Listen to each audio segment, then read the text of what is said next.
Corona के मुश्किल काल में भी स्पेशल ड्राइव चलाकर हमने 3 करोड़ छोटे किसानों को केसीसी की सुविधा से जोड़ा है।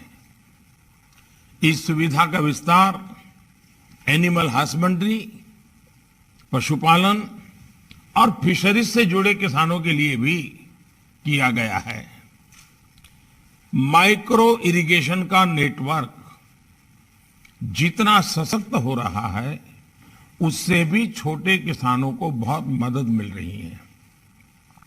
साथियों, इन्हीं सब प्रयासों के चलते हर साल किसान रिकॉर्ड प्रोडक्शन कर रहे हैं और एमएसपी पर भी खरीद के नए रिकॉर्ड बन रहे हैं। ऑर्गेनिक खेती को प्रोत्साहन देने के कारण आज ऑर्गेनिक प्रोडक्ट्स का मार्केट अब 11,000 करोड़ का हो चुका है। इसका एक्सपोर्ट भी 6 वर्षों में 2,000 करोड़ से बढ़कर 7,000 करोड़ रुपए से ज्यादा हो रहा है। साथियों, इस वर्ष का एग्रीकल्चर बजट बीते सालों के इन्हीं प्रयासों को कंटिन्यू करता है, उनको विस्तार देता है।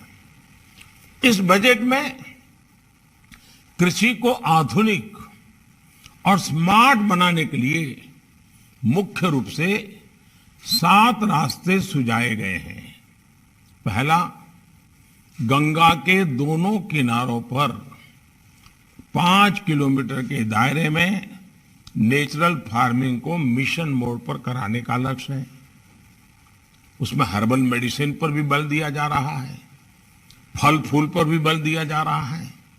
दूसरा, एग्रीकल्चर और हॉर्टिकल्चर में आधुनिक टेक्नोलॉजी किसानों को उपलब्ध कराई जाएगी। तीसरा, खाद्य तेल के इंपोर्ट को कम करने के लिए मिशन ऑयल पाम के साथ साथ तिलहन को जितना हम बल दे सकते हैं, उसको सशक्त करने का हम प्रयास कर रहे हैं और इस बजट में इसको बल दिया गया है। इसके अलावा चौथा लक्ष्य है कि खेती से जुड़े उत्पादों के ट्रांसपोर्टेशन के लिए पीएम गति शक्ति प्लान द्वारा लॉजिस्टिक की नई व्यवस्था बनाई जाएगी। बजट में 5वां समाधान दिया गया है कि एग्री वेस्ट मैनेजमेंट को अधिक ऑर्गेनाइज किया जाएगा। वेस्ट टू एनर्जी के उपायों से किसानों की आय बढ़ाई जाएगी। छठा सॉल्यूशन है कि देश के 1.5 लाख से भी ज्यादा पोस्ट ऑफिस में रेगुलर बैंकों जैसी सुविधाएं मिलेगी ताकि किसानों को परेशानी ना हो। और 7वां ये कि एग्री रिसर्च और एजुकेशन से जुड़े सिलेबस में skill development, human resource development आज के आधुनिक समय के अनुसार बदलाव किया जाएगा। अक्सर देखने में आता है कि उनके डाइनिंग टेबल पर कई सारी चीजें पहुंच गई हैं, प्रोटीन के नाम पर, कैल्शियम के नाम पर, ऐसे कई प्रोडक्ट्स का डाइनिंग टेबल पर जगह बना रहे हैं।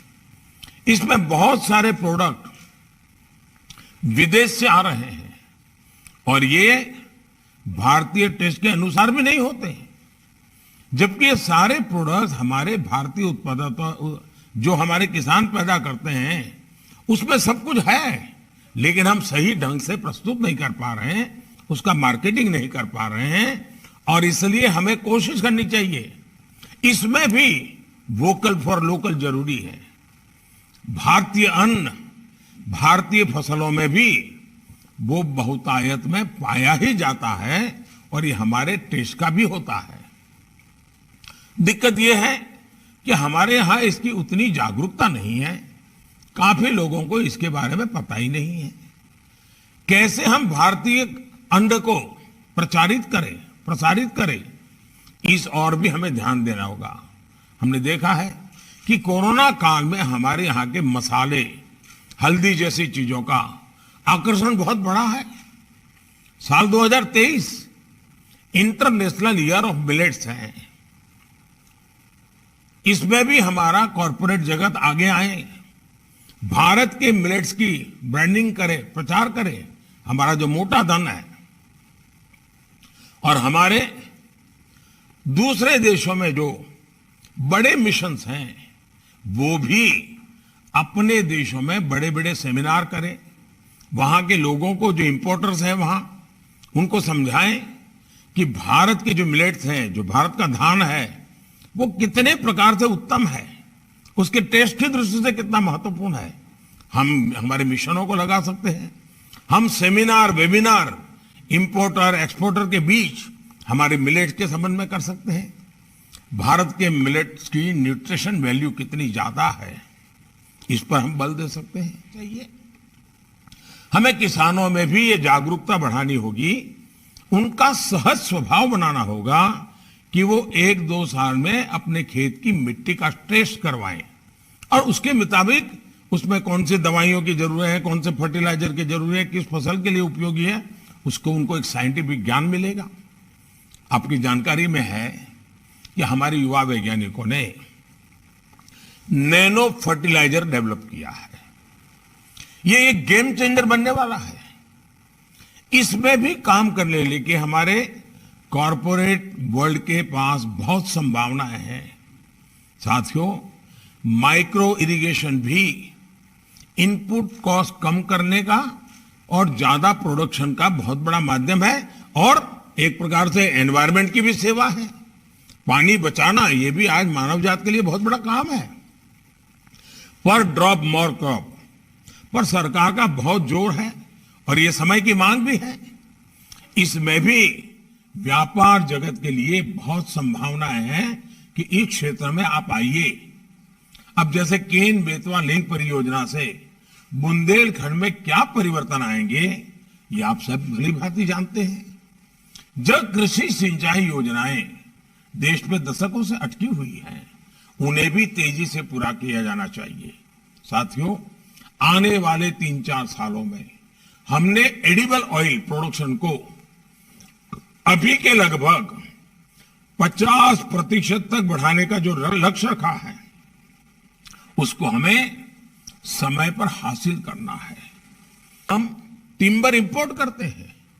अगर हम हमारे किसानों को साइंटिफिक तरीके से अपनी मेड पर इस प्रकार के टिम्बर के लिए प्रेरित करें तो 10-20 साल के बाद उसकी आय का एक नया साधन वो बन जाएगा। सरकार उसमें कानूनी आवश्यक जो भी बदलाव है वो भी करे। साथियों, किसानों की आय बढ़ाना, खेती का खर्च कम करना, बीज से बाजार तक किसानों को आधुनिक सुविधाएं देना, ये हमारी सरकार की प्राथमिकता है। मुझे विश्वास है आपके सुझावों से सरकार के प्रयासों को और हमारा किसान जो सपने देख करके कुछ करना चाहता है, उन सबको बल मिलेगा। और मुझे विश्वास है कि आज हम कृषि के एक नेक्स्ट जनरेशन पर चर्चा करना चाहते हैं। परंपरागत पद्धतियों से बाहर आने के लिए सोचना चाहते हैं। बजट के लाइट में, बजट में जिन चीजों का प्रावधान किया गया है उसी के लाइट में हम अच्छा कैसे कर सकते हैं। और हमारी आपसे मेरा आग्रह यही है, इस सेमिनार में निकलना चाहिए। 1 अप्रैल से ही नया बजट जिस दिन लागू होगा उसी दिन हम चीजों को रोल आउट कर दें, काम शुरू कर दें। अभी हमारे पास पूरा मार्च महीना है। बजट ऑलरेडी संसद में रख दिया गया है। अब वो बजट ही हमारे सामने है। ऐसी स्थिति में हम समय न खराब करते हुए जून-जुलाई में हमारा किसान खेती का नया वर्ष प्रारंभ करे, उसके पहले इस मार्च महीने में सारी तैयारी कर लें। अप्रैल में हम किसानों तक चीजों को पहुंचाने का प्लान करें।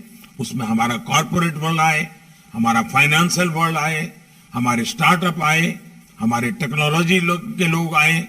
हम भारत की आवश्यकताओं को, कृषि प्रधान देश हैं, हमें एक तसु भर चीज बाहर से नहीं लानी चाहिए। देश की आवश्यकताओं के अनुसार हमें तैयार करना चाहिए।